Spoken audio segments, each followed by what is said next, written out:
So Pulsechain has higher throughput, better security, lower environmental impact to the point of nearly none, is a newer coin with more features, is faster than Bitcoin.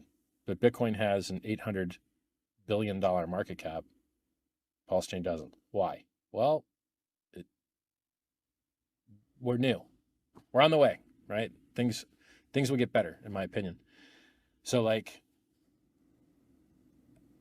oh, and for you listening, is that a forward-looking price statement? Nope, not a forward-looking price statement, not financial advice. So we've got a wonderful network. We've got wonderful features. We've got wonderful airdrop. There's, you can do lending on the Pulsechain network. There's projects that let you borrow coins. There's projects that there's stable coins on Pulsechain. There's all types of stuff people have launched on Pulsechain. Guys, the network is good. Works great. Oh, and the bridge is free too. Somebody set the bridge to 0 fee so that using the bridge has no fee, both directions. So if you go to bridge.pulsechain.com, there's no fees currently. In, out, either way, no fees. Now you're going to pay a fee on the Ethereum network. Nothing you can do about that. That's Ethereum's side, right? So you got a great network and you got a ton of free coins. And it's been worked flawlessly for 7 months. Go make it great, guys. Launch stuff on it, use it, build fiat on-ramps, make a money transmitter in your state, make a licensed money transmitter in your state, and you can, make the community better. Like,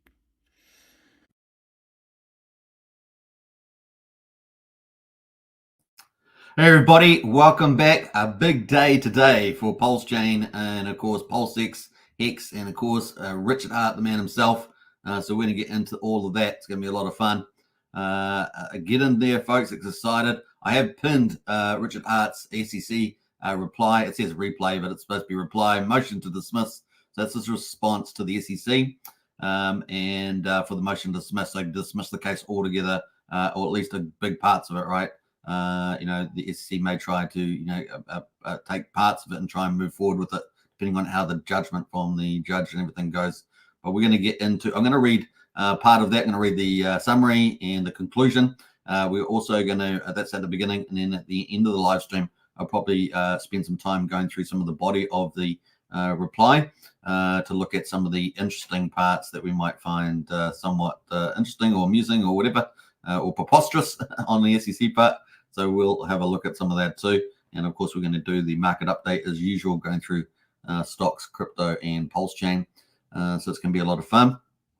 Let's see who else is in the house there. Who we got? We got, yeah, so that is the link to, I pinned that at the top of every channel. So it's on Hex Token channel pinned on there, Pulsechain X pinned on there, and also Superman Crypto channel pinned on there as well. So 18,500 subscribers. Big shout out to everybody. We got Brennan in the house there. Howdy, Superman and family. Hey, Brennan, I know that you'll be interested in this, so big shout out to you. Hope you're enjoying it. Brennan says hashtag free Richard. I like that. I like that one as well. Free Pulsechain as well. Free PulseX and Hex, isn't it? But ridiculous. They put the blockchain software as well in the challenge. Crazy stuff. Craig Pitt says morning all. Hey Craig, hope you're doing well. Big shout out. We've been waiting for this day. This is a big day in the process. So kind of cool. Oh, Hex Token, everybody from Sandy Beach, our very fine Sandy Beach, our very young Sandy Beach, right, Sandy? A very young Sandy Beach. Keeps health and fitness going for all of the community and does a great job there. And, man, can't beat out Sandy's gorgeous blonde locks of hair. And that's for sure. A real angel on earth is old Sandy there. We got D Hexkins in the house. What's up, Hexkins, Pulse Hexkins? Hope you're doing well. And welcome to the chat as well. All right, Wiki says Rookie cannot read England. You mean English? Yeah. All right, it is an international language. Hopefully you can, Rookie, especially when you're in New Zealand. But anyway, moving along. Now, I actually wanted to pick up something before I get going. Let me just pull up something. I thought I had it up here, but don't seem to have it. So let me just pull that up. Let's see here. We're going to go to, let me pull that up, and I'm going to hide that, and put that over there. Almost there, folks. I thought I actually had this up, but I didn't. So, all right, let's get into it. Without further ado, let's have a look at Richard Hart's reply to the SEC for the motion to dismiss. DX says now is a good time to back up the truck and catch my drift, says DX. I like it. 100%, says Sandy Beach. All right, let's get into it, folks. Let's go for gold. And yeah, just that video at the beginning, that is Richard's New Year's speech, if I remember rightly. And of course, he talks about the bridge. Now, obviously, going out of the bridge now, there is a fee. But apart from that, I just wanted to clarify that. All right, let's go. Drum roll. There we go. All right, so this is from Richard. This is Richard's post just a little while ago. How many minutes? About 2 hours ago. And he said, before midnight Eastern time, you'll be able to download my reply memorandum of law in support of Richard Hart's motion to dismiss. It will also be filed with the court. PDF is about 35 pages. So there we go. Now, Richard's come out with something since that time. So let's have a look at that quickly. That's just come out 26 minutes ago. This is hot off the press. So you're getting the latest and greatest. And of course, here it is. So 11 of my lawyers and I are fighting for your rights. We are defending open source software. So this is bigger than just Richard Hart, against Richard Hart. This is a lot of key principles of law, points of law here. So very important. Then my lawyers and I are fighting for your rights. Remember, one of his lawyers is Elon Musk lawyers. They got ex-SEC lawyers and all sorts of stuff. So it really is the dream team, as you were. We are defending open source software and especially open source blockchain publishing software from the SEC's attacks. The SEC sued the Pulsechain, Hex, and Pulsechain publishing software, naming the software as defendants. Suing code is like suing an idea. Absolutely. So there's some big concepts here going on here. The briefing in support of the motion to dismiss has now been submitted to the court and is on the public record. Next up, oral arguments on October the 24th. So that's really the big day there. Code is speech. Blockchains are speech. Speech is a protected human right. Freedom of movement and assembly are also protected human rights. If you publish your belief in these ideals publicly, you should not be punished, nor should any free digital recognition you receive. May the Honourable Court protect your rights from the unelected bureaucrats that seek to harm you. Free speech isn't free if you need to beg permission first. And that is the brief there. So pretty important. He posted below that, you might also like motion to dismiss, served on the SEC in April and filed with the court today. So there we go. A declaration and exhibits in support of the motion to dismiss there, which is pretty cool. All right, so that's all been posted on here, and that's what we're going to have a quick look at, just as a reminder there. So that was, what does he say here? That was, you might like to motion to dismiss, served on the SEC in April and filed with the court today. Declarations and exhibits in support of the motion to dismiss were in public until today. All right, so declaration and exhibits in support of the motion to dismiss went public today. This is from April, but it's been published now, and that's what we're going to look at. It's going to be pretty cool. All right, I don't know if there's anything else after that. I think that's it on Richard's post. So that is it at the moment on Richard's, and I'll post Richard's X account on here if you want to check that out. So that is Richard Hart. Let's check out Richard Hart there. Hit Richard Hart win. All right, so we've got a couple other comments in the chat, so let's quickly go to that. Scroll back up there. What else there? Wiki says Peter was in need of help today, Sandy. Oh, I'm not sure who that was. More Hex in the house there. Suitman salute. Hey, more. I hope you're doing well. Good to see you in the chat there, folks. Definitely look forward to seeing you again as well. Property View, nicely played. Hey, Property View. Definitely a good move there from Richard Hart for sure. And that is Richard Hart's X post there. So let's move forward here. That is the big update. Let's go to the, so he's referring to obviously uploading the motion to dismiss, which was done in April. And so let's go to the SEC here. So you can see this is the courtlistener.com. So this is where the legal documents get added. So you can see the motion to dismiss is in here. So we've got the first one, motion to dismiss Securities and Exchange Commission, complaint filed by Richard Hart. Now you have to buy these on particular ones on Pacer. 22nd of August, affidavit declaration in opposition to the re-motion to dismiss Securities and Exchange Commission complaint by the SEC.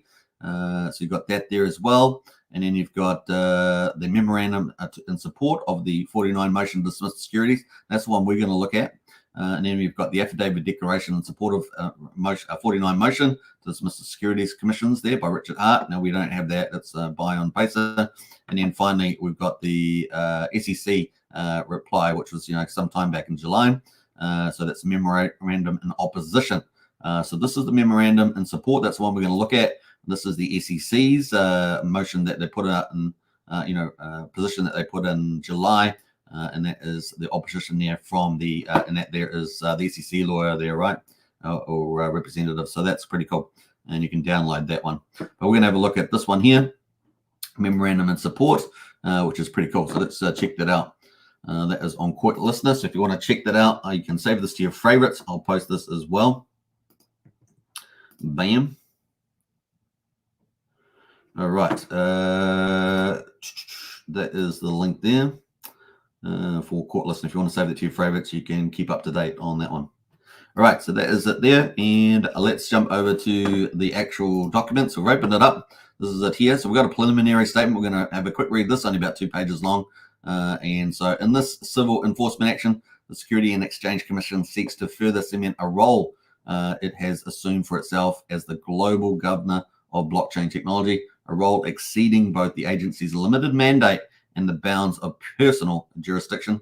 The SEC is suing Richard Hart, who lives in a foreign country, and somehow, and I really like this bit, somehow 3 blockchain software programs as well. And this seems madness, really. Hex, Pulsechain, and Pulsex, which the SEC claims to be unincorporated alter egos of Mr. Richard Hart. So that's kind of madness as well, right? So it's kind of crazy. These open source communication technologies are used and enjoyed by a decentralized community of thousands of people across the world. And that's talking about all you guys out there, as well as myself. Yet the SEC says that they violated U.S. securities law by offering and selling what the SEC's novel construction dubs crypto asset securities. So they're making up their own terms there. The SEC also asserts a fraud claim against the global Pulsechain blockchain network and Mr. Hart for purportedly using a small percentage of so-called offering proceeds in a way that the SEC disfavors. And we're going to try and have a look at that part because I think that's really hilarious, that one. They must have just plucked those numbers out of the sky. Remember, they were pulling in a lot of American influencers that were in the Pulsechain Hex community, see where they were being paid and all sorts of other stuff. So they probably tried to get some of their case with those information that they got from those people. We don't know what that is, of course. Because the SEC's claims suffer from a host of fatal defects under the U.S. Constitution, the federal securities law, the rules of pleading, and more, the case should be dismissed with prejudice. So that's really a big part of the thrust here of this motion to dismiss around the U.S. Constitution, which is, Richard loves to, talk about free speech and code and everything. I love that. Federal securities law, of course, just, SEC going beyond their purview. And of course, the rules of pleading, process, and stuff like that. Case should be dismissed with prejudice. So first, this lawsuit cannot escape the starting gate because exercising personal jurisdiction over Mr. Hart in this case would not comport with due process. So they're attacking the due process here. Mr. Hart lives abroad and is not alleged to have set foot in the United States during the relevant period, right? So we know that he fixed his parents' toilet, but apart from that, and bought a Tesla for his, I think, dad, but that was in a different period, right? So nor is he alleged to have engaged in any conduct directed at the United States. The SEC alleges no US-based entities, employees, contracts, payments, accounts, marketing efforts, or travel association with Mr. Hart. The general availability of Mr. Hart's speech on the internet and the alleged presence of some unquantified number of participants in the United States cannot justify the requirements for asserting personal jurisdiction because the defendant himself most purposefully reached out and established sufficient minimum contacts with the United States. No such contacts are alleged.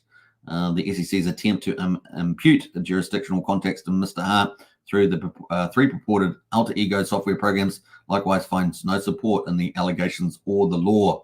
Second, the SEC has not plausibly alleged a domestic securities transaction. The Supreme Court has held that securities laws generally do not apply extraterritorially, and this action exemplifies the SEC regarding disregard for that principle. Congress has not established the SEC as a general blockchain regulator, but the SEC is, in this case and others, operates as if it has. And this is what we see under the, particularly SEC with Gary Gensler, and of course, we see more broadly with the Biden-Harris administration.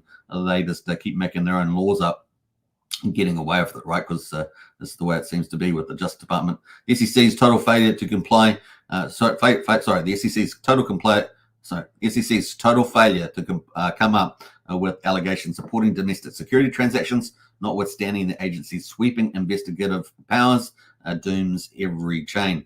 Separately, the predominantly foreign nature of the alleged transaction precludes application of the securities laws to any domestic transactions that the SEC could theoretically identify.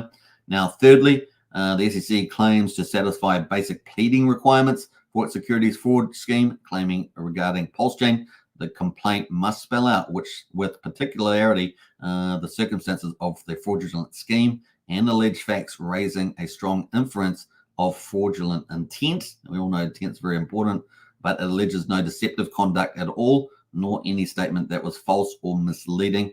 On the contrary, statements incorporated by the reference into the complaint just demonstrate Mr. Hart's consistent candor. The SEC cannot the SEC cannot sneak its fraud claim past dismissal by claiming that individuals supposedly had reasonable expectations about the use of alleged Pulsechain assets when the complaint and disclosures incorporated therein make clear that no such expectations were ever set. The SEC may disfavor Mr. Hart's message, but that does not make a fraud. Fourth, the SEC has not plausibly alleged that the three software programs that issue constitute investment contracts subject to the federal securities law. The SEC fails to allege any contract at all, let alone any investment contract. Unlike in other recent cases involving digital assets, the SEC here does not allege any advertised plans for using participants' digital assets to develop new technologies, instead principally relying on functions built into the software, along with hypothetical expectations posited by the SEC that run counter to the alleged facts. Resorting to Mr. Hart's description of how the software program works, his design intentions for the programs or what their associated tokens might be worth does not make up for the fatal absence of any alleged efforts beyond those of the individual users who execute the software. And of course, that's what it's always been, right? Hex, you go in and you participate with the software yourself, right? So that's the thing. You mint, you get your stakes and you burn your Hex and things like that. Fifth, the SEC case amounts to an unconstitutional infringement on the First Amendment guarantees of freedom of speech and association for Mr. Hart and those who execute Hex, Pulsechain, PulseX software programs. The complaint reads as a selective review by a disgruntled critic of hundreds of hours of Mr. Hart's public speech about blockchain technology. I think that's pretty funny. The SEC seeks to recast Mr. Hart's live commentary into security offerings and thereby penalize him for expressing his views about the technologies and their potential. This action also threatens to stifle protected speech uttered on the blockchain, including the computer code underlying software programs. And of course, we saw that in Richard Hart's post that he just made on X. He's talking about this particular point. Programs that the SEC aims to shut down, along with free expression of thousands of people across the world who have etched their beliefs into the immutable digital ledger created by the software. So that is the preliminary statement there. Now we're also going to jump over to, we're going to scroll right down past everything else, and we're going to go to the end. I think it's on page 64, if I remember rightly, with the conclusion. It's very short. Let's see this one here, 67 actually. Conclusion for the ongoing, so all the reasons above that he then broke down into detail. For the foregoing reasons, the complaint should be dismissed because the manifest legal deficiencies in the complaint cannot be cured by amendment. Dismissal should be with prejudice. So there we go. So that is, the late there. Obviously, Security and Exchange Commission is the plaintiff against the defendants Richard Hart Schuler, aka Richard Hart, Hex, Pulsechain, and PulseX, which just seems moronic. But hey, look, that's what they put in there. Now, just looking at the table of contents quickly, you can see that we've got the parties, the different softwares, the alleged misuse of assets from the Pulsechain Sacrifice, things like that in there. And then we've got the arguments, right? The court lacks personal jurisdiction over Mr. Hart. Number two, the SEC has failed to plausibly plead the existence of a domestic purchase, sale, or offer of securities. The complaint fails to state a claim for securities fraud. Number four there, the complaint does not adequately allege any parties entered into an investment contract. The complaint unconstitutionally infringes on the First Amendment rights of Mr. Hart and thousands of Hex, Pulsechain, and PulseX participants. So that is the play there at the moment. So this was filed on the 22nd of August, 2024. So kind of cool. Then it's got lots of different cases there as evidence, references, and stuff like that. That's kind of the play. Before it gets into, I think, that summary that we just looked at. So that's kind of the play there on that. Rules and statutes, other authorities, and then the plenary statement, which we just read through. So that is pretty much it on there. I don't know what's at the bottom, 67, 68. So there's all the lawyers, right? So this is dated the 8th of April. So this was the motion to dismiss. So we're just having a review of that. And you can see all the big powered lawyers here at the moment. Certificate of service as well. I hereby certify that on the 8th day of April 2024, I served a true and correct copy of the foregoing memorandum. So that was the play on that. So that's where we're at on that one. Let's have a look here. So what else we got? Here? Let me just get back into the chat here. What else? We got Brian in the house there. Hey, Brian, big shout out, Brian. Brian's been at Niagara Falls. Big shout out to him.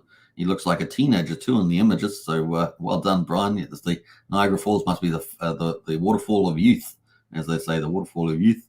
What else there? We got more Hex says October 24th, big day. Absolutely, the oral court case there. We know a lot of Pulsechain's Hexagon's going to be there, including Randy Alaski.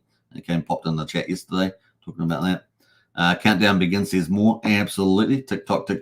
But thinking of TikTok, we got Tintop in the house there. What's up, Hexagons? Good to see you, Tintop. There we go. All right, so where are we moving forward here? We're going to some big stuff happening there. Yep, I think that's where we'll leave it at the moment. Let's jump back. We'll come back to that possibly at the end of the live stream, like I say. But let's get back into the market update at the moment. So bang, bang, bang.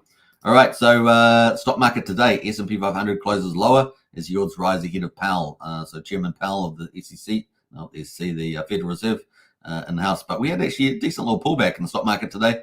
Yesterday was a very bullish, remember. And this is what day results is this Thursday results for the United States stock market. Dow Jones down 0.4%, 178 points to 40,712. The S&P 500 is down 0.9%, 50 points to 5,570. The Nasdaq with all the tech companies in it is actually down quite a bit, like 1.6%, 292 points down to 17,626. So that's ahead of the Powell speech. We've got the US dollar index is down at 101.32, so it's really weakened off the US dollar, and we're expecting more of that coming up with the interest rate pivots. Looking at the oil prices, we've got crude oil is pretty much flat from the looks of it, around $73. Brent oil, $77 a barrel. And gold, of course, which has been a real star lately, is up 0.25%, $6.30 to $2,523. Silver as well is up slightly at $29.06 at 1 cent. So that's kind of where we are on the commodities. Now, we know that Powell is going to be speaking at the Jackson Hole. And it says losses on Wall Street were driven by rising treasury yields as investors looked ahead to an address by Fed Chair Jerome Powell at the Jackson Hole Symposium. There's normally a pretty big speech. Markets widely expect Powell to reiterate the central bank's dovish stance, citing setting the state for a September rate cut. So that's kind of cool. That's good news. Although it remained unclear whether the Fed chair will explicitly telegram a September cut. We expect him to say that a lot of progress has been made on inflation. The FOMC is confident that continued progress is likely in the coming year, and he may very well signal that sort of the way he does do it, data-dependent kind of approach to the interest rates. Then they'll just come out and cut them, right? I don't know if there's a forecast in the every second one or every quarter they do a forecast, and that will give away a bit of their views potentially. But let's see what happens there. All right, that is pretty much it. We're going to leave the economic news today, but that is kind of it where we're at the moment. Let's quickly look at the Federal Rate Monitor to see what the market is thinking about interest rates now, taking into account this information with the Powell coming up. 3 weeks and 5 days and 17 hours to go until the 18th September. That's when we've got our next Fed pivot.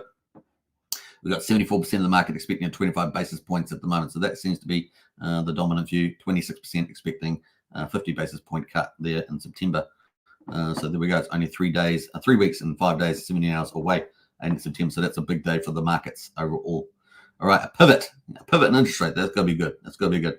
Hopefully they haven't done too much damage to the economy, right? But we know there's an election coming up. They're probably going to want to help their friends, right? If you know what I mean. They're probably going to want to help their friends. All right, so that is it on the stock market. Looking at crypto, crypto's had a pretty good day the last couple of days, but it's up and down, right? Up and down volatility, but nice to get back Bitcoin over 60K. That's a very bullish sign in my view. So $60,674 down 0.8%, sitting at 54.6% dominance over the rest of the market is Bitcoin. Ethereum there at $2,635, pretty flat at the moment. And what else is interesting? We got BNB's up 2%. That's not too bad for BNB. What else is looking good? Tron there is up 1.3%, 15.5 cents. Obviously, benefiting from some of the USDD and USD Tether minting $1 billion. Was it 2 days ago or something? So they had a big furore there. A lot of people talking about what's the sun up to and all that sort of stuff. What else? We got Solana up slightly. ADA is up 2%, 37 cents. Now, ADA, of course, may have a nice rally with the Chang fork, which we talked about the other day. So we'll keep updated with the Chang fork there. Try and keep myself updated with that. Litecoin just down slightly, 0.75%. What else is looking interesting? I think that's pretty much it. XRP down 0.5%, 59 cents, also just under 60 cents. For that, that's kind of where we are at the moment. All right, so those are the overall markets. Let's go to Bitcoin. This is the hourly chart for Bitcoin. So we're actually not doing too bad, are we? I think so. We had that nice little rally yesterday. It's been chopping up and down since then. A nice little up at the moment. So not too bad on the hour. Let's go to the daily on Bitcoin. And let's see where we are on the daily. So we got the 200-day moving average. This is that blue line. That is currently sitting at 59,458. We got the 50-day in yellow. That's that yellow line there. That is currently sitting at 61,374. And we're currently right in the middle, plonk in the middle there. We're bouncing between the two. And of course, we don't want a death cross, but it's looking pretty good so far. Fingers crossed. Obviously, if we get a big red candle down like this one here, it's not going to help us. But so far, so good. We had a nice little green candle 2 days ago. We've just started a brand new candle now, sitting at 60,662. Well, like I say, we have got volatility expected in August, September. September, this red line here, is September month period. This is the range of days from the 1st September through to the 30th.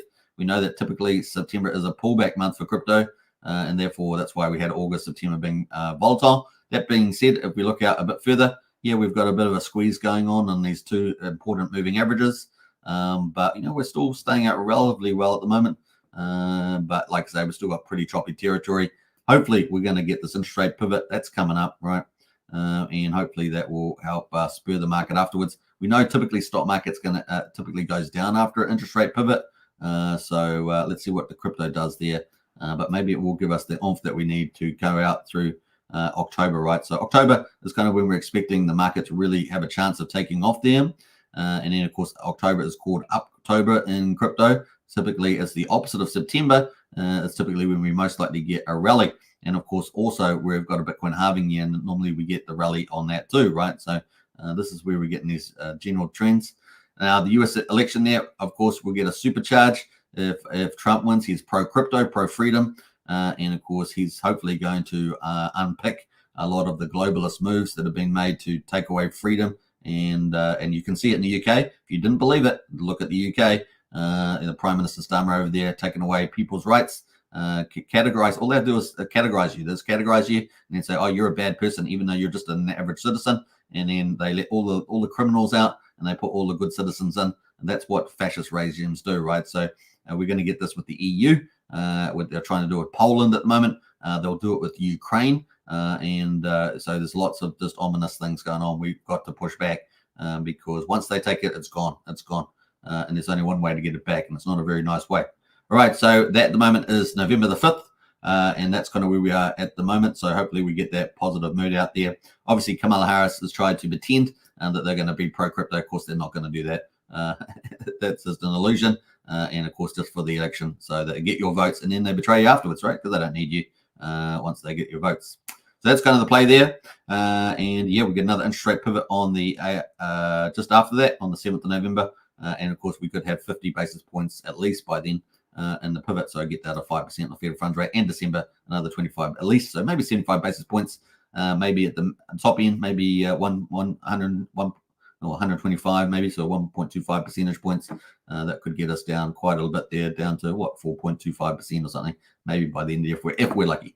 We'll see if we have good data keep coming in. So that's kind of where we are on the macro news. Obviously, we're assuming no global wars like China, Taiwan, or all the Middle East blowing up, something like that. We're talking about managed wars, as it were. That's fine, but global wars obviously catastrophic. The other thing, of course, is the stock market having a major correction. So we're talking about 30 to 60% correction rather than a sort of a 10% correction. So those are the other things that we're keeping a careful eye on. Interest rates have been along for quite high. It was the fastest rate rise in history. That's definitely probably affecting banks and mortgagee holders and things like that more than the market's kind of showing. And I'm sure there's plenty of signs of that out there. So will we escape a hard landing, or we get that soft landing, which kind of mixed results appears to be kind of happening. So we'll see what happens there. All right, so that's kind of it at the moment. Obviously, we're going to move to Ethereum. Let's do it. Ethereum at the moment is on the hourly there, choppy as well. Looks a little bit better than Bitcoin to some degree, but still at $2,636 there on the hourly. And on the daily, let's go to the daily there.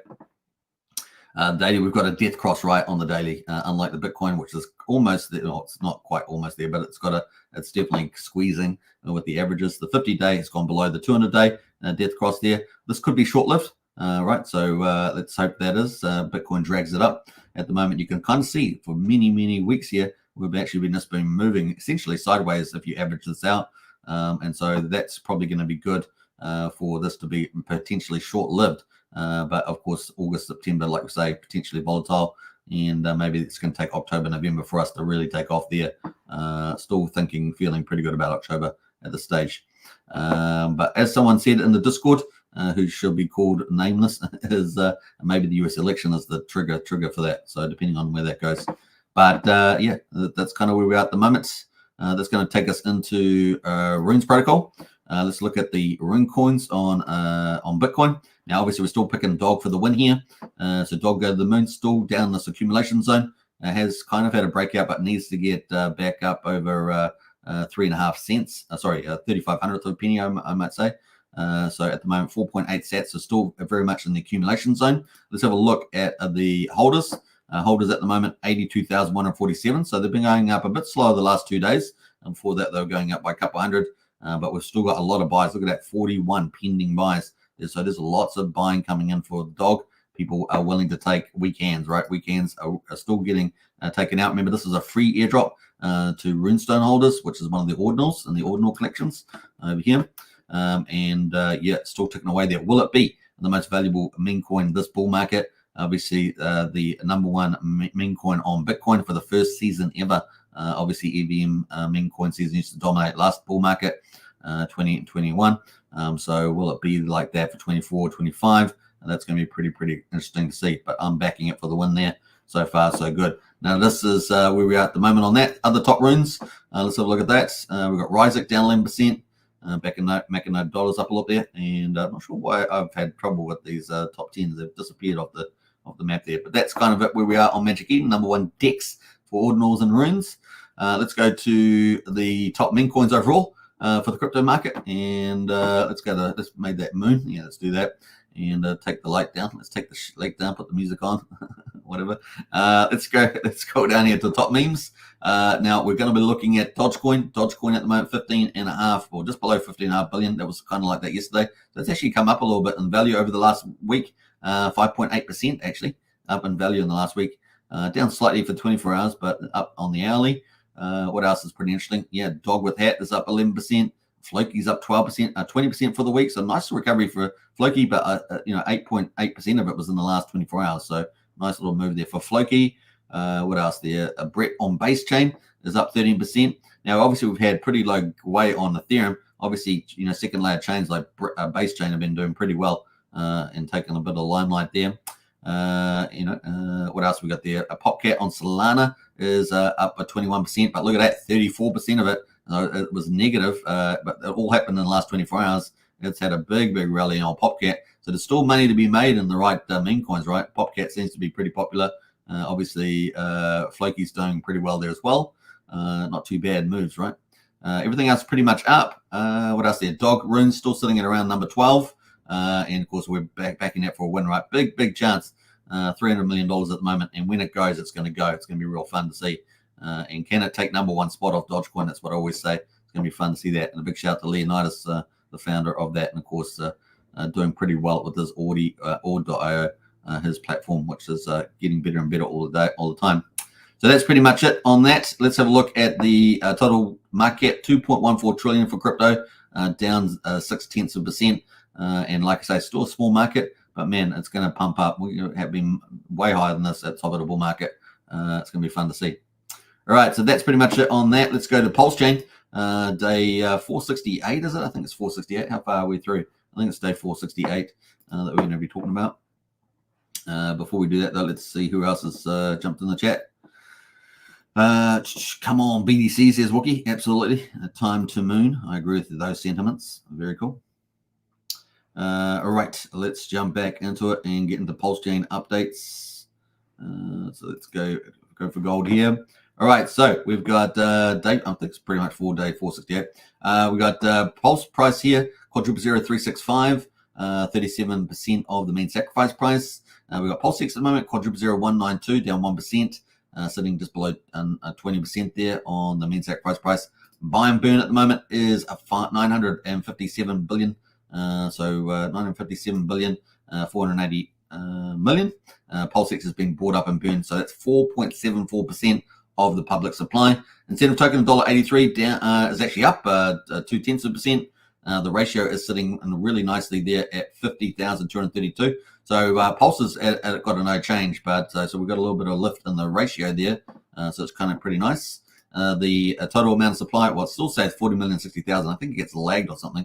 It doesn't update sometimes. So there we go. Hex at the moment is sitting at 4,600th of a penny, down 0.25%. EHEX sitting at 1,200th of a penny, same as yesterday. And the combined price EX and PX just down slightly at 5,800th of a penny. So stupid cheap for Pulse for Hex there at the moment.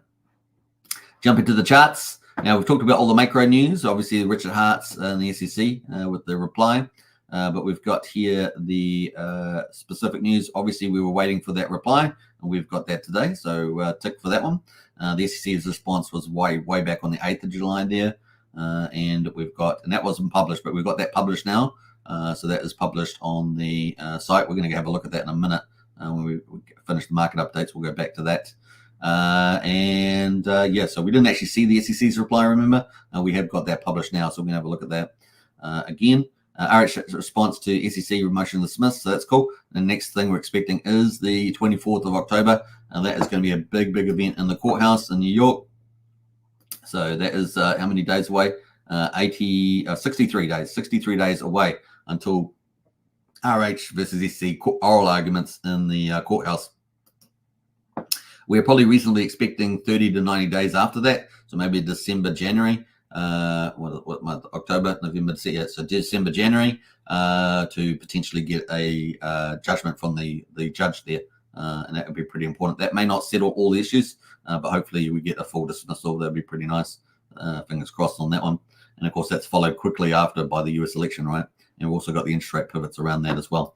So that is kind of where we are at the moment on a Pulsechain. Obviously, it's pretty much down near the SEC prices, interestingly enough, despite the magic carpet ride pumps and stuff like that.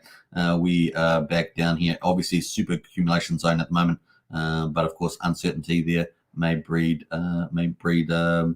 people's hesitancy at the moment.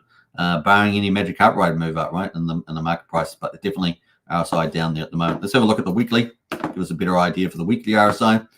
Weekly RSI is way down at 33, so it's not quite fully oversold, but certainly has been around here for a long time, right?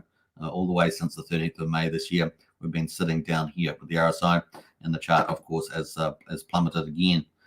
This was the SEC candle, right? This one here, in the back in 31st July, and this week we had a nice little reboost there, a magic carpet ride, got all the way back up to 0002. Can you believe it? And not too bad from the first couple of weeks of Pulsechain launch, and then down we came, right? Down we came. Now, if you guys remember the Pulsechain launch, Richard was pretty cool with his announcement of the launch, and let's play a little video recap of that. Richard Hart here. I just want to let you know that the Pulsechain.com mainnet has launched, and PulseX.com on that mainnet has launched as well. I hope you guys are all enjoying it. We waited a couple years for this, and it's finally here.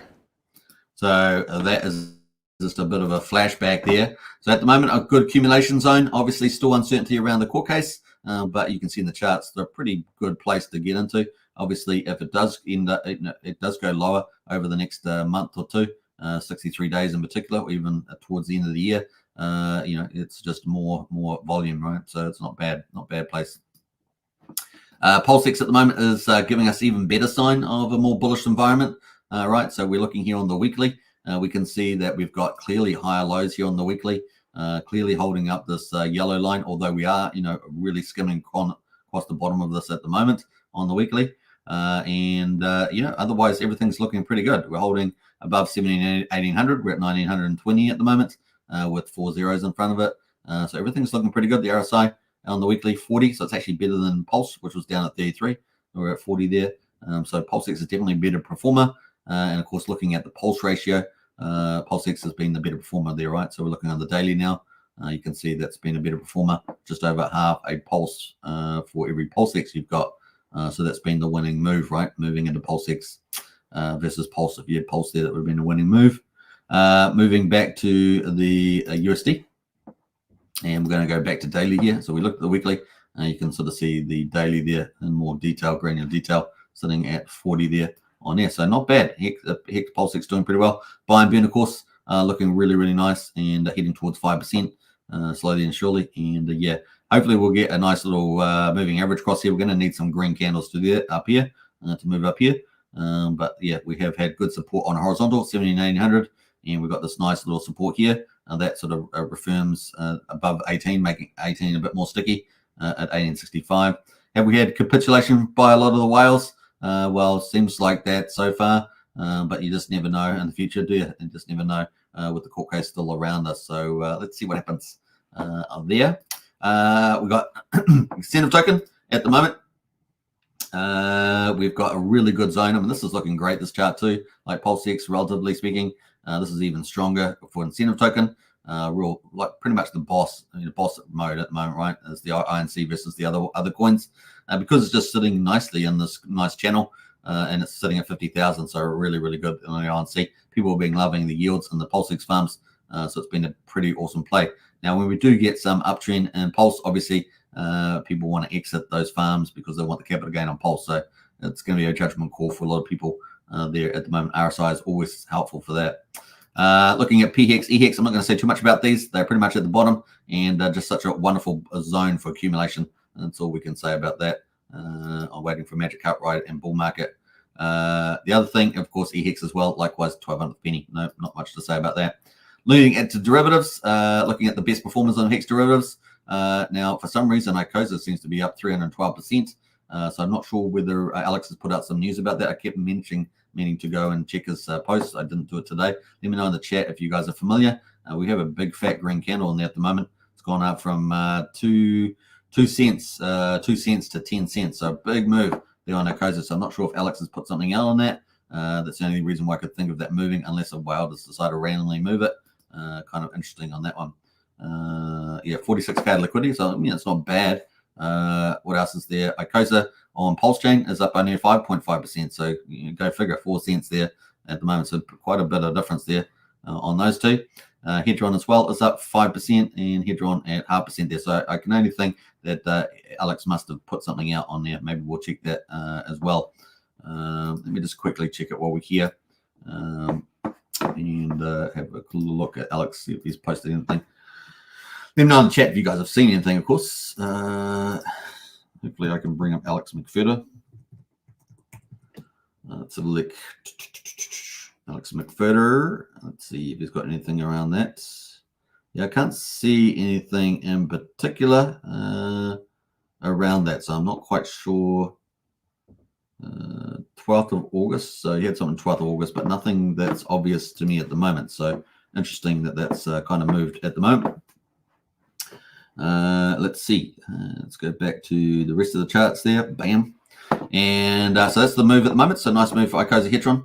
We are kind of waiting for Icosa 2.0, right? So he had to kind of, when Richard was putting out around EHEX, he kind of went back to review his plans. I'm sure he's well advanced on those. So we should see where it all ends up there. Obviously got his data center as well, helping Pulsechain also along that front. Let's jump over to the stablecoins at the moment. So looking at the speculative stablecoins, these are the ones that are not pegged to $1, but people hope they go to $1. We've got PDI at the moment, 0.08 of a penny, up 1.8%. USDC is up 2.5% almost.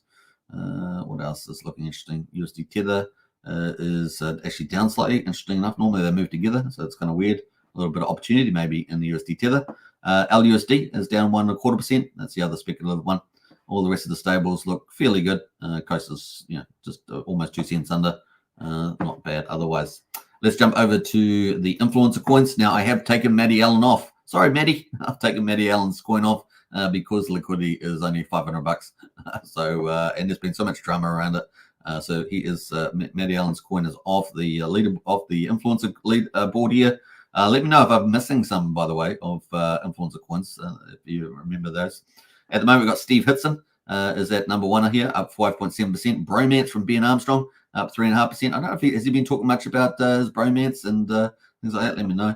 We're also expecting his token for his other token, which is normally on here, but I think it drops off when the volume's off or something. We've got SolidX. This is the big one we're talking about. Tip of the day.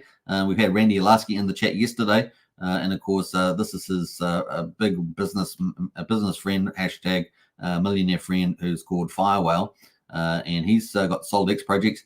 They have pretty much got the Dragon X team doing a big game on this SolidX, and of course, that could be a big tip for the end of the year. So just have a big run at the end of the year if the game launches by then. It does look like I think the code is pretty much finished, and they were going to go to audit something like that. So we're looking forward to that. Could be huge. The game may rival Mafia or even more. Who knows? So we could have 2 huge GameFi projects on Pulsechain. Isn't that going to be awesome? The more the merrier is what we want to see, right? Big games as well as big DeFi, right? So it incorporates both, right? GameFi. So up 3.4%, SolidX, $16 at the moment. So it could be a real scoop there. Remember the all-time high at the beginning on like day 9 was $265 or 263. It was 263. And at $16 at the moment, so it could be a really good opportunity there for a nice speculative play there. What else there? That's pretty much it. We'll leave it there on that. Let's go to the overall coins on Pulsechain and do the overall numbers. 7 million. Hey, it's better than yesterday. What was yesterday? Like 4.5? No, I think it was like 5.5 or something. It was pretty low. 5.5 or something. It was pretty low yesterday. We're at 7 million, so up a little bit today on a weekday for Thursday, and we've got 197,000 transactions. That's not too bad, but obviously when you get 300,000-400,000, when you get back to 25 million volume, that's going to be something for the future. Looking at the best performers outside the coins we've already talked about, we've got this one called Department of Government. Is this government efficiency? Maybe this is based on Elon Musk. It's called Dodge, of course, is the one where Elon Musk may be part of the cabinet for President Trump should he win the election. And that is up 1,181%. Only small liquidity, $7,300. But it is up a lot there. Looks like it's probably just been launched. How long has it been going for? 1 hour and 46 minutes. Yeah, so not an endorsement. We're just talking about what's moving ahead. It's got a lot of rockets. Got a couple of flags, but no issues on the quick intel. So that is Dodge, Department of Government Efficiency. This is the one that Elon wants to chair. Wants to chair there. So that's a little bit of a speculative play right now. BBC token, like yesterday, doing well today. So that's pretty good for a 9-inch exchange, sitting at up 12.6%. So another good day. Let's have a look at this chart because that's kind of cool. It's just this is on the daily. You can see it's had 2 good green days in a row, but right off the bottom almost, is it? Not quite the bottom. Not quite the bottom, but certainly the last that sort of bottomed out the downtrend there. So that is that the end? We shall see. Let's put the RSI on here. Just give us an indicator. Is that the end of this move? What's it looking like? Yeah, it is. It's a bounced off. Look at that oversold territory and has bounced off. Now, what does that look like on the weekly? That'll give us even better detail. Look at that. It cooled out there off the bottom. 31 wasn't fully oversold on the weekly, but cooled out near the bottom and has cooled up a little bit there. See what happens with that on the old 9-inch incentive token. Not sure whether Hexy Bastard or the team have put out anything on that, but that is where we are. Peach there is up 8%. Diehard there, which benefits from PDI, which is sort of lulling around the bottom there, is at 6.4% at the moment. A launch token. We're waiting for some launch pads. We're talking about these new projects, right? For SolidX with the game coming out. But we also want to see what with all these protocols launching on Launchpad. Fingers crossed. I don't know. Haven't seen anything, but let me know. And that's UFO at the moment up 5.7%. Like I say, in PDC, its parent is up 4.4. So this ecosystem is one of the better ones in Pulsechain. I think it's pretty clear that's the case. Obviously, do your own due diligence, but not too bad there on those. We got Q-Minim on there, up 4%. I haven't seen that one, but that's here as well. Put another meme coin and 9-inch there, down up 3.6%. So that's kind of the big movers at the moment on Pulsechain, if you so to speak. So it's pretty much it's. We haven't had really any updates on Hex, I don't think. Hex is this is not updated as fast as yes. It's still back on the 19th of August, so it's a couple of days behind. So is Pulsechain. So I'm not able to update. I would love to update these every day, but they're just not coming out in time. And we're 15 minutes past the hour, right, for the new day. But we're on day 1726. And what day are we on the old Pulsechain? Let's have a look here. Day 469. Yeah, so 469 on Pulsechain. And we're on day 1726 for Hex on Ethereum. So pretty cool. All right, I'll leave it at that. And that is that. So let me get back in the chat. We are going to pull up some of those documents again. What else? We got some more comments in the chat. Let's see who's here. We got up to Sintop, that's for sure. We got the Wookie. And we got Brian says, what, phone trouble? Back on tablet, says Brian. Hope you're sitting in that nice hotel. I guess are you on the US side or I guess you're on the US side, not the Canadian side at Niagara Falls. I was on the Canadian side when I was there in the early 2000s. I think it was possibly 2003 or 2001, but I think it was 2003. A little bit not sure exactly the date. And I also went on that boat and put those blue jackets on and blue raincoats and went under the Niagara Falls and getting sprayed by the falls. Pretty neat experience. Very cool indeed. So nice one there, Brian. And Brian looks so young, and he looks so young in that picture. So that's great. It's always good to look young and feel young. Right there. What else we got there? Anita's in house there. Hi team. Hope everybody is coping all right out there. Yeah, I think everyone's not doing too bad. What else there? Brian says back at sister's basement now.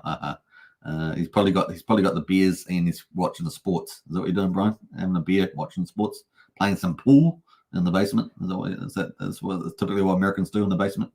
What else there? Brennan says 2001 was a great year, says Brennan. 2001, yeah. And it was a good movie too. A good movie as well. 2-hour drive to the falls, says Brian. Yeah. Oh, that's not far, really, is it? Not too bad. I mean, it's still a bit of a drive, but not far. Given the United States, everyone drives over those 50 states. Well, I guess you can't drive to Hawaii, but and I guess it's not that easy to drive to Alaska either. You got to fly there, I guess. Knights won the grand final, says Brennan. Oh, well done, Knights. Well done to the Knights on the grand final there for the rugby league in Australia, New Zealand, I guess. Not bad. All right, let's pull up this. I think I've lost it. Where would I go here? Let's see here. Let's pull up. Let's see if we got Richard Hart again. I don't know if we have, but let me pull up that. We're gonna have a look back on these. Bear with me, folks. 1 minute. 1 moment, sir. 1 moment. Let's get back into it. Yeah, that was it. So we're going to go back to that. What's this one here? Let's have a look at that one. That might lead me in the right direction as well. Let's see.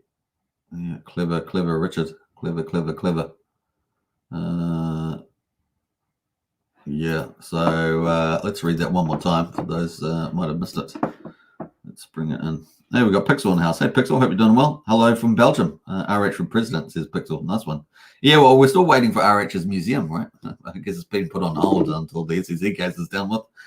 He was opening up, was it Netherlands? Where was he? Do you guys remember Belgium? Netherlands? I think it was somewhere like that, wasn't it? He was holding up. It's going to have his museum. It would have been quite fun. People like the high fine art he was going to put on there. I'm sure it would have done pretty well.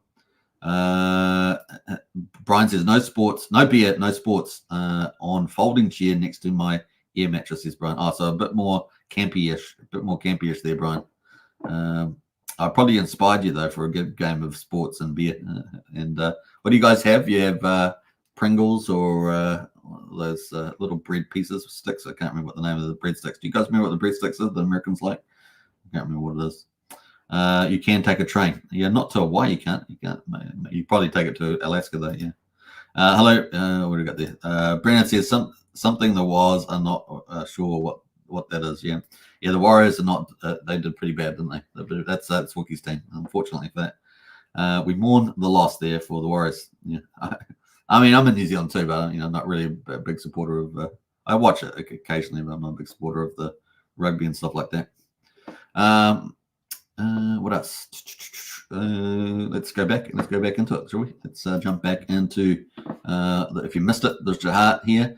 This is the big day that Richard Hart responds to the SEC, and of course, 11 of my lawyers. They are superstar lawyers. They're the top of the line. They got ex-SEC lawyers in there, as well as Elon Musk top lawyers, one of the firms, and of course, they're fighting for your rights. They're going right down to the Constitution, to freedom of speech and things like that. So it's they've really broadened the scope in some ways, but it's very important that they did do that because obviously it had ramifications as well for all of crypto. So very, very important there. I don't know if people would put amicus briefs in, but they would have supported this as well. So kind of cool. That is pretty neat. The next, the briefing in support of the motion to dismiss has now been submitted to the court and it's on the public record. Next up, oral arguments, October the 24th. Code is speech, blockchain is speech. Speech is a protected human right. So some good stuff there coming out from Richard. He posted the link to that underneath. You might also like motion to dismiss served at the SEC in April. So that's what we read through earlier, filed with the court today. So that's kind of cool. And that is that document there, which we kind of read through there. And you can see the key arguments pretty much at the top there. The court lacks personal jurisdiction over Mr. Hart. The SEC has failed to plausibly read the existence of a domestic purchase sale agreement, a sale or offer of securities. The complaint fails to state a claim for securities fraud. The complaint does not adequately allege that any parties entered into an investment contract. The complaint unconstitutionally infringes on the First Amendment rights of Mr. Richard Hart and thousands of Hex and Pulsechain and other Pulsechain participants. So that is pretty cool from that.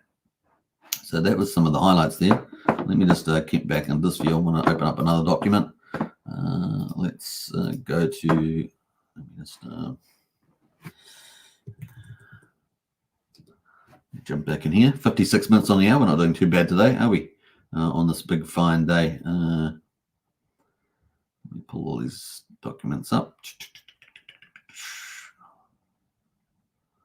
Come back here, scrolling down. All right.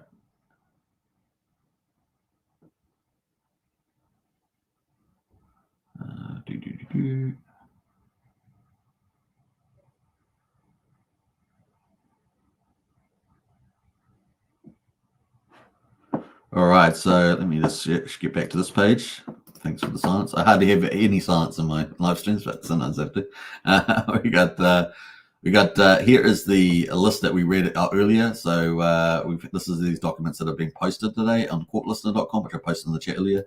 So we had the motion to dismiss the Securities and Exchange Commission's complaint by Richard Hart.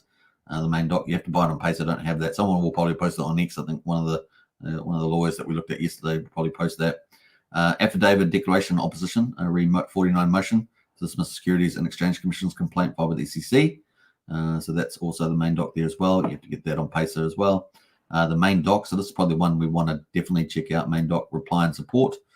So this is the one that we want to see. This is probably the one that refers to the bottom one here. So the bottom one here is the motion in opposition. So this is the SEC's point of view. They've got their, we can download that document, and that is this one here. And so this is the one that we did not, I believe we did not see. So this is the one that we did not see originally. And it's got table of contents. Let me just zoom in on that a bit. And it's got table of contents. This is the one we did not see in July, as I understand it, on the 8th of July. And standard of review there. So what have we got here? We've got Hex, Pulsechain, Pulsechain, fraud and Pulsechain investors. Hart's efforts were directed at investors worldwide, including specifically in the United States. These are some of the arguments here. We have not seen this one, so this is interesting. The court has personally jurisdiction over Hart. Hart has sufficient minimum contracts with the United States, etc. The complaint alleges domestic transactions in the purchase of, sale, and offer of securities. Let's have a look at some of these complaints. Sufficiently alleges security fraud against Hart. And the complaint alleges that Hart offered and sold Pulsechain investments as contracts on the Howey. Now, this is a big area that Richard always about the Howey test was always safely within. And I would agree with that. He also had legal opinions when Hex was launched, for example. And so, yeah, it's going to be interesting to see how this goes into, gets tested as well. So I think this is going to be a very key part here. The allegations of the complaint do not abridge the First Amendment rights of Hart or any other users. That's going to be another important aspect as well. So kind of cool on that one. We'll see. We're at conclusion, page 62. Let's go to the actually screen down here a little bit past the legal stuff. And scroll through all those cases. And they've got a preliminary statement here. So between December 2019, April 22, so they've got all that. They've got lots of their arguments in there, like we were reading out before. This reason set forth, Hart's motions should be denied. So this was the one here. So we had the motion asking the court to dismiss all the claims. Hart disregards well-pleaded allegations of the complaint in applicable law. The complaint declaration submitted with this motion sufficiently alleges facts supporting Hart's contacts with the United States, such as the court asserting personal jurisdiction over him, comports with the requirements of due process and fair. I actually think they've got a real weak argument on this, and I'm really going to see that get played out in court. Just because they say something doesn't mean it's true, right? This is what's going to get battled out in their oral arguments. Second, the complaint adequately alleges substantial steps taken in the United States in furtherance of Hart's fraud and a foreseeable substantial effects of United States investors sufficient to satisfy the conduct and effects test for the Commission's fraud claims. In addition, the complaint adequately alleges domestic purchases, sales, and offers of securities in compliance with this court case. I think that's going to be really, I honestly think that's going to be really disputed as well in applicable statements and precedent. The third, the complaint securities fraud alleges the following, stating that with particular the circumstance constituted fraud or mistake, providing defendants Hart and Pulsechain with the required notice of these fraud claims. Like I say, I think all this is going to be able to be tested very strongly in their oral arguments. What the complaint adequately alleges that Hart offered and sold securities, which involved an investment in money in a common enterprise with an expectation of profits. I would decrease this is going to be really challenged, the common enterprise with an expectations of profits from the efforts of others. This is, I think, fundamentally flawed. And I think the Howard test and all that's going to be really, really interesting to see this play out. And like I say, you're interacting with the contract yourself. Everyone fully knew there was a statement to do that. So I think this is going to be really fun to see where this leads in the court or arguments. Finally, the SEC's complaint does not unlawfully bridge the First Amendment rights of Hex or any other investor. I think there's going to be fun to challenge this too. Freedom of speech and stuff like that. So it's going to have this one here in particular had very wide range of ramifications in my view, but we'll see where it all lands in the court there. So yeah, a summary of the allegations in there as well. I'm not going to go through all that. That is, that's the one I believe we didn't see when they lodged in July. So that's kind of it on that one. Let me just scroll down to the very bottom. I can't remember what page was the last one here. Conclusion. That's kind of the conclusion there. Yeah, for the foregoing reasons, Hart's motion to dismiss should be denied. The court grants any part of the motion the Commission respectfully requests leave to amend the address those deficiencies identified by the court. So they want to keep it going, right? Keep it going on the motion there. So yeah, for the foregoing reasons, Hart's motion to dismiss should be denied. The court grants any part of the motion. The Commission respectfully requests leave to amend to address those deficiencies identified by the court in ruling in the motion. So this is where they try to keep it going. So he may win on certain motions. Maybe the court says, "Oh, well, this is okay. You can proceed with this," and therefore it still gave information discovery, all the rest of it. So fingers crossed he can knock all of these out of the park. And if he does so, then that would really cause a problem for the SEC. They wouldn't have much to move forward on, and that means that they could probably challenge the information discovery, which is what they're expecting March to June next year. So that's kind of it. That's the lawyer there for the SEC. So fingers crossed. Let's see how we go in there. And of course, Kura Villa there was the one that submitted it for the documents here. So that is. Have we got anything else on the bottom? I think that was it. So this is the new one. This is the one we didn't actually see. It wasn't published. Now it's published. We're not going to go through the whole thing. Obviously, it's very long. But you can just go up to the top there and see the main points that they were arguing. Like I say, the court has personal jurisdiction over Hart. The complaint alleges domestic transactions in the purchase, sale, and offer of securities. And number 3, the complaint sufficiently alleges securities fraud against Hart. And you can obviously look into all the details in there. deceptive acts and things like this, and material emissions. So they're trying to make all these things to support it. Howey test is going to be really exciting to see that play out. Complaint ledgers that Hart offered and sold Hex, Pulsechain, Pulsechain as an investment contract. I think this is going to be really good to challenge. I think it's, from my point of view, it's in Richard Hart's favor. So we'll see how that plays out. And then the allegations of the complaint do not abridge the First Amendment rights of Hart or any other user. I think it's going to be great to challenge that too. I think Rich's got a very good case of that. Myself, as a layman, we shall see what the courts think about that. And yeah, so that is disclosed, finally disclosed. Once again, you can see all these documents, at least the ones that are available for download. The other ones have to do on Pacer, and I believe this one here is the one that we're wanting to look at here, but you have to buy it on Pacer, so I can't actually walk through that. That'd be the main reply from Richard Hart from the 22nd. But once again, I don't have access to it, so if we do get one of the lawyers end up paying for it, then we'll find out, and we'll try and cover that too, maybe tomorrow or something, if someone has managed to get that document. All right, let's see what else here. Let's scroll up. We got Pixel says, I think from now we will only go up, says Pixel. I like that. There's definitely a chance of that. Family just got here, headed upstairs now. Catch you all in Discord later, says Brian. Hey, Brian, enjoy yourself there. Sounds very fun. He's having a good time, the old Brian. What else there? Couldn't have a good night, everybody, says Sandy Beach. Early day tomorrow, indeed. What a waste of taxpayers' funds, says Anita. Absolutely. Yeah. TFM's talking about Axion. Yeah, I was going to do an update about Axion. I've got to keep up on that one. I'll get back to that. It's taken along there, as far as I know. The team is still doing its thing and done a nice UI upgrade recently. Looks pretty damn good, actually. And Anita in house there. Hey, Anita, how you doing? Well, kind of. All right, I think we're going to wrap up there. An hour and 6 minutes, pretty good place to finish. Yeah, like I say, if we do get that document, that key one that we're after, the reply and support, then we'll try and cover that on either tomorrow or the next time. All right, take care, everybody. Enjoy yourself. Subscribe, like, share, hit the bell. See you in Discord. Links in the video description to join up. Private Discord, of course, $5 a month to join up the basics. Strategy Club is $35, and we're covering some really cool projects that are going to definitely bull run regardless of what's happening with a lot of other stuff in the market. And it's going to be a lot of fun to see those playouts and get into Strategy Club too. All right, take care, and I'll catch you guys again tomorrow. Big shout out to Richard Hart and his legal team. Good work, and we look forward to more progress there in October. Cheers, Super, says Brent. Hey, you're welcome. All right, let's go flashback. Let's flash back on the way out. We'll flash back to when Hex launched. How about that with Richard Hart's little verbiage there as well? We covered Pulsechain. I might as well do Hex as well. All right, take care, everybody, and bye for now. Hello, everybody. I've waited a very long time for this day. It's finally come. I'm very happy. So let's talk about what happened. We've had the contract done, the code that makes Hex what it is, for a good long while. And we just wanted to make sure absolutely everything was right. So we got 2 independent audits from 2 different auditors.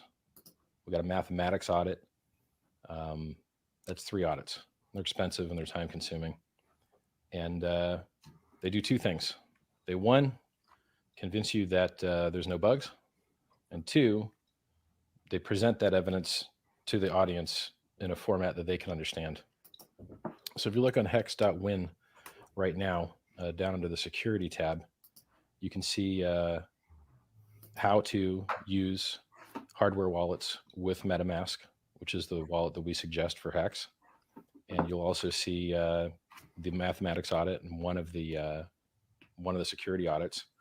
Now, touch-up needs to be done on this. They need to be super duper finalized and prettied up. We'll get there. Since the bug finding phase is over, no reason to delay. What else? So the contract was supposed to launch at 7 p.m. EST, and I think we're 5 hours late. I'm not even sure how many hours late. And what that's going to do is it's going to make this first day, the adoption amplifier, where people send Ethereum in and it gets transformed into Hex, it's going to make it a little shorter. It's not actually going to have any effect after this day. So, actually I could look at the wallet. I've got the wallet in the browser here.